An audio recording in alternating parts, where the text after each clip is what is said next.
Hi friends, Invesco India Mid Cap Mutual Fund 6 monthஸில் வந்து 15% return கொடுத்துருக்காங்க. 1 இயரில் 11% ரிட்டர்ன், 3 இயர்ஸில் 25% ரிட்டர்ன், 5 இயர்ஸில் வந்து 20% ரிட்டர்ன் கொடுத்துருக்காங்க.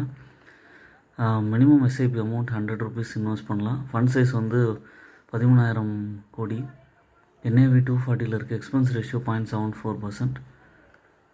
இவங்களுக்கு வந்து ஹோல்டிங்ஸ் வந்து 46 கம்பெனிஸ் இருக்குது. மெயினாக Prestige Estates, Federal Bank, BSE limited, Meesho, AU small finance bank, global health care, Zomato, L&T finance holdings, இந்த மாதிரி ஃபினான்ஷியல், டெக்னாலஜி, ஹெல்த் கேர் டிஃப்ரெண்ட் செக்டர்ஸில் அலோகேஷன் இருக்குது.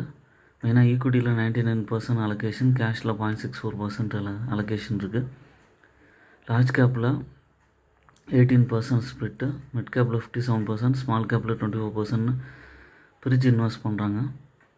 அதனால் நல்ல ஒரு ரிட்டர்ன் கிடச்சிட்ருக்கு. மெயினாக பார்க்கும்போது எக்ஸிட் லோடு வந்து 10%க்கு எக்ஸிட் ஆனால் 1% வந்து சார்ஜ் பிடிப்பாங்க. டேக்ஸும் வந்து பார்த்திங்கன்னா ஜென்ரலாகவே வந்து 20% டேக்ஸ்டு 1 இயரில் குள்ளே வித்ட்ரா பண்ணுறீங்கன்னா, 1 இயருக்கு மேலே வித்ட்ரா பண்ணிங்கன்னா வர லாபத்தில் 12.5% டேக்ஸ் பிடிப்பாங்க. லாங் டேர்ம்க்கு ஏற்ற மியூச்சுவல் ஃபண்டு. எப்போவுமே உங்களோட இன்வெஸ்ட்மெண்ட்டில் டைவர்சிஃபைட் போர்ட்ஃபோலியோவாக வச்சுக்கோங்க. அதில் மியூச்சுவல் ஃபண்ட்ஸில் இன்வெஸ்கோ மிட் கேப்புக்கு அலோகேஷன்ஸ் வந்து வைக்கலாம். மினிமம் எஸ்ஐபி அமௌண்ட் 100 rupees இருந்தாலும் ஸ்டெப்அப் மெத்தடில் இதுக்கு மேலேயும் நீங்கள் இன்வெஸ்ட் பண்ண முடியும். எஸ்ஐபி மெத்தடில் மந்த் ஆன் மந்த். உங்களுக்கு நல்ல ரிட்டர்ன் வேணும்னா அனாலிசிஸ் பண்ணிவிட்டு கன்சிடர் பண்ணுங்கள்.